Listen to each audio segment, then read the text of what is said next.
My name's Lana. Welcome to Soarin Hawk Raptor Rehab. You came just in time. Today we're going to be doing something really special. We're going to be doing some handling training with some of our volunteers to handle our raptors. Why don't you come too? Come on inside, let's see what they're doing.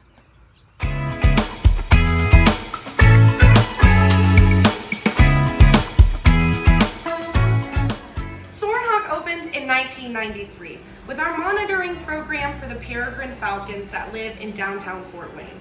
Then we were just a small nonprofit with a dream. Now we are a regional cornerstone with hundreds of volunteers that help make this program amazing. Let's go meet some of them now.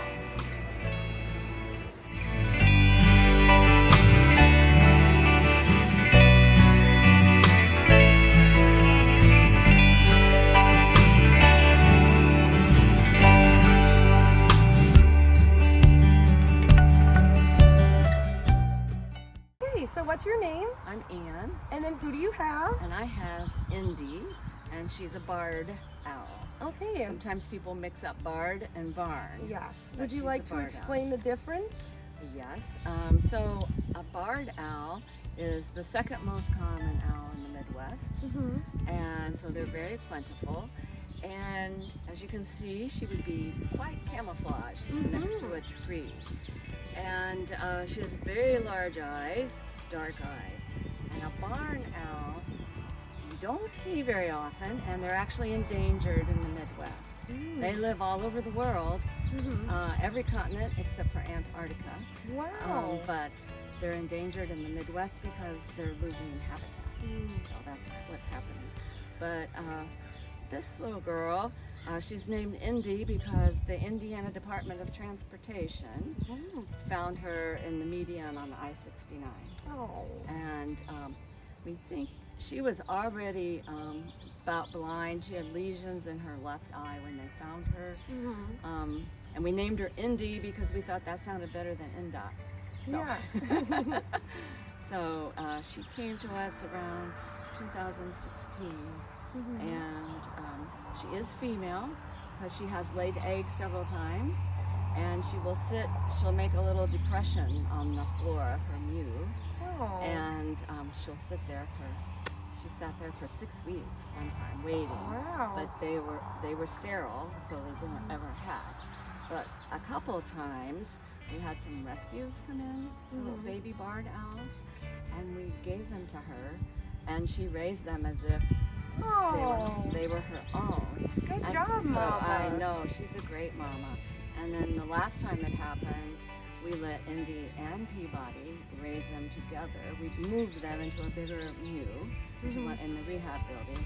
And the baby was even taking on characteristics of Peabody.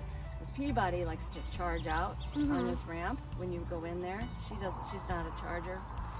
And we had the little baby charging out. Oh. But and then we try to stay really quiet so the baby doesn't imprint on us. And then all the babies have been able to be released back into the wild. That is so wonderful. Yeah, it is. Well, it was so nice to meet you both. And thank you for coming to show her us today. There you are.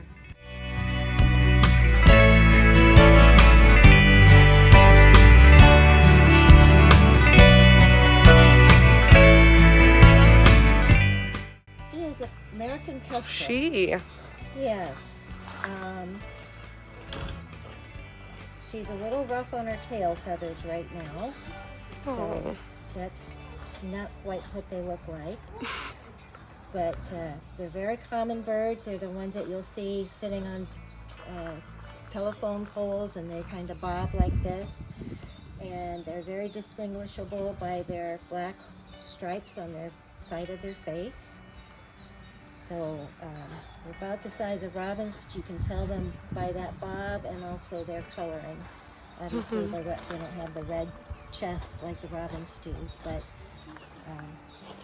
they're known around here, and they eat small rodents and smaller insects.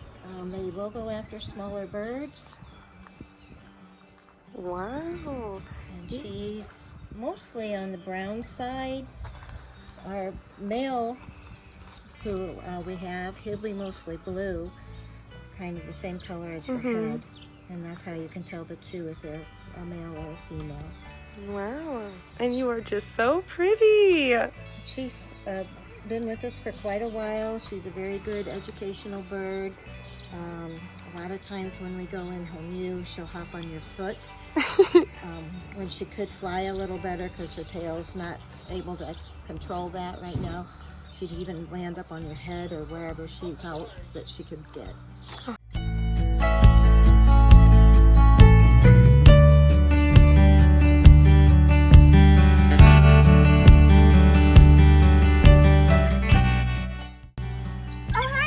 You're still here. Well, thanks so much for coming out today. And be sure to tune in for the next episode of Saturdays at Soarin Hawk with your host, me. And I can't wait to see you soon.